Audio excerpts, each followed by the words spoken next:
Hello everybody, welcome to yet another video. In this video I'm doing a film review, or movie review if you will.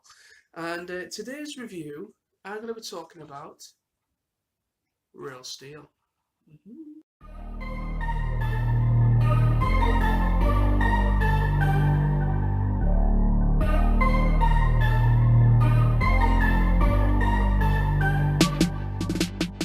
Real Steel was released way back in 2011.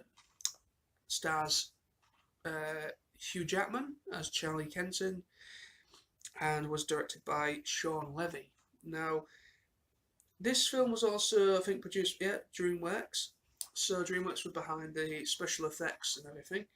So, now, when I first saw the trailer to this film, obviously way back in 2011, before it was released, when I saw the trailer, I feel that the trailer didn't really give the film justice. It didn't really translate well for me. It didn't make me think, oh, I have to see this film, this looks incredible. It didn't do that for me.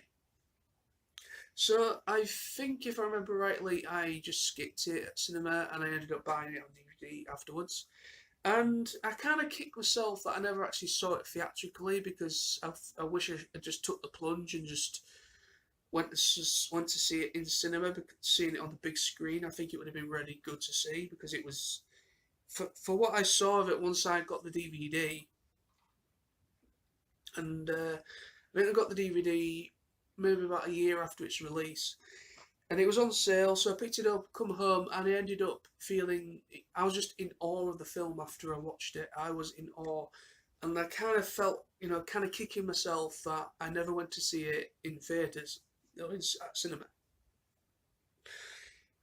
I kind of wish I did, because I think this film would have translated really well on the big screen. It's a film that was very much made to fill the big screen, and it had a lot of really good moments in it. I mean, now, what this film, if you've not seen it, I'll be very surprised if nobody has. But if you've not seen this film, it is pretty much, it's set in 2020, and it follows a character called Charlie Kenton, who's played by Hugh Jackman. He is a father, and he is an ex-championship boxer. And obviously in 2020, humans no longer do boxing. It's no longer, human on human bouting in the ring. It is now robots. They have been replaced by robots. It's become a massive, massive phenomenon all over the world. And it is literally just robotic, remote control robotic, massive robots that do the bouting. So it's become what you could call like an e-sport in a way, rather than a traditional sport. Well, esports are traditional, but you know what I mean. It's become a little bit more like an e-sport rather than anything else. And I found this film really intriguing, because, like I said, the trailer for me just didn't sell it for me, and it just didn't do it. Didn't do the film justice. Then after seeing the film, I was incredibly surprised by it. I thought, I just was in awe with how they accomplished it. And this film did not have the largest of budgets, and what they managed to accomplish was something incredibly clever. It has a great amount of practicality in there, as well. Obviously, there is CGI in there, but it's done in a very nice way where you can't really tell whether it's practical or not. It's seamless animation. The CGI and the practicality is just seamless with the robots.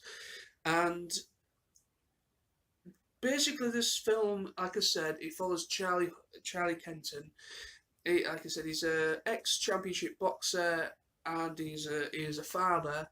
And I think, if I remember rightly, he's separated from his wife, and he's kind of tried to start up life again with another girl, with another woman. So he's now left his wife, divorced, but he has a young son that is kind of introduced to. I think his son's meant to be about 11 or 12 years old. So he's missed that the first 11 or so years of his son's life, because they separated, and he didn't interact with his son. And then obviously his son is all of a sudden kind of shoved into his world kind of thing, and he still isn't. At the beginning, he's not the greatest of fathers. He doesn't know really how to interact with his son. He doesn't really know what to do. So what he does, he ends up bonding with his son through robots and through the boxing scene. So he ends up becoming a great dad, and he ends up, they end up, father and son bonding through this sport. And that is pretty much what the film is kind of following and ends up becoming. So, like I said about the practicality and the seamlessness with the robots, it is unbelievable because there's some scenes in this that there's a really nice scene actually where it's just the robot. Now they get a robot. Him and his son, they get this robot that is a junker. The fact that he actually finds this robot in a junk heap, and they name it Atom. And basically, Atom is a very strong. It's actually a sparring robot. It's actually an old version of a robot sparring robot that they use for, you know, practicing the fights with the actual main robots. So because it's a sparring robot, it's actually incredibly strong because it can withstand a lot of punishment. So they take this robot, they do it up, they fix it, and they take it out to different fights, and they're surprised to actually win some and lose a couple as well. But they start to bond with this, along using, with Atom. And like I said, there's this really lovely scene where it's just Atom and the young lad. And they have this, it's kind of as if Atom is controllable, but it's kind of as if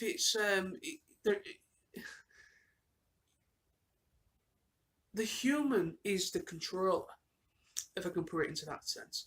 A lot of the other robots are controlled by actual remote control, an actual controller. But Atom is a very unique robot. They actually add the ability in order to, whatever Charlie does when he's at the side of the ring with him, throwing some punches and so on.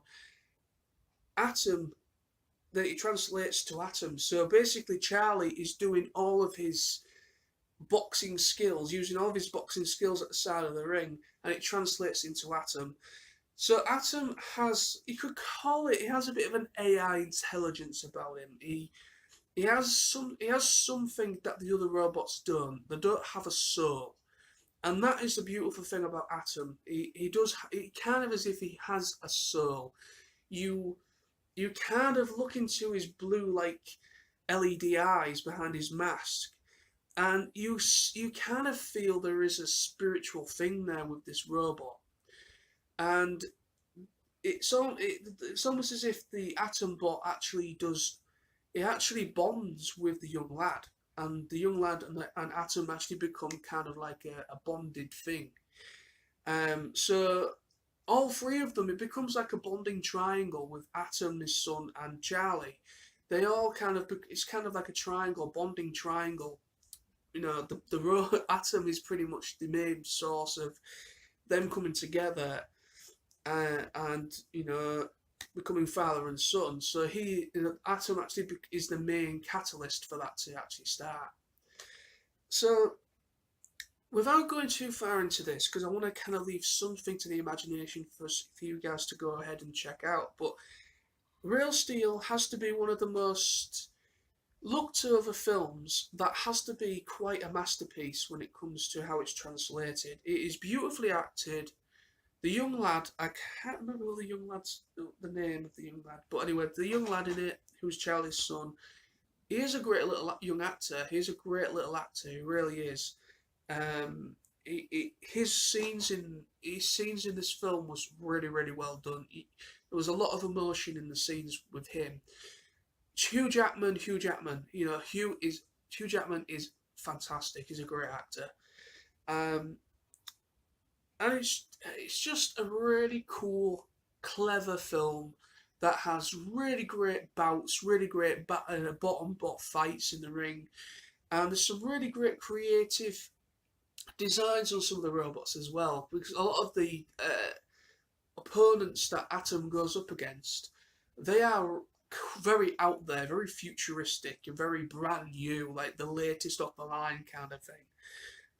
But then Atom is just this very old, um, I don't know, very, quite an old. At the point of the movie, with it being set in 2020, he is a very old unit, but he is like I said, he's a sparring unit, but incredibly strong. And like I said as well, he has something that the rest of them don't. He seems to have like a soul, like an AI intelligence. It's just a really great film. It's a science fiction movie, obviously, but it has heart, and that's what I love about this movie. You know, Real Steel, it has heart. It has an identity. It doesn't.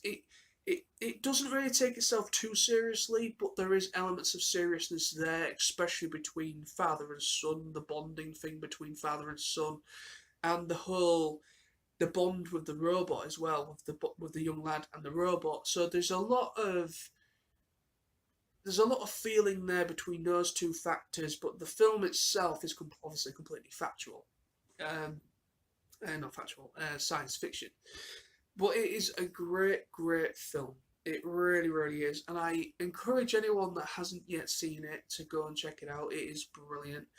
Like I said, if you're a fan of practical effects, if you're a fan of DreamWorks, of what they've done in their animated films, there's also some of the live action stuff.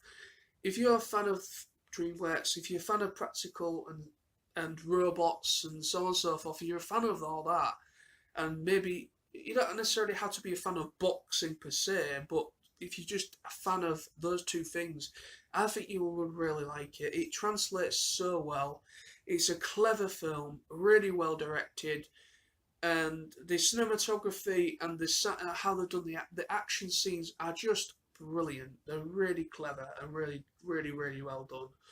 And that is that. So thank you ever so much for watching my thoughts on Real Steel.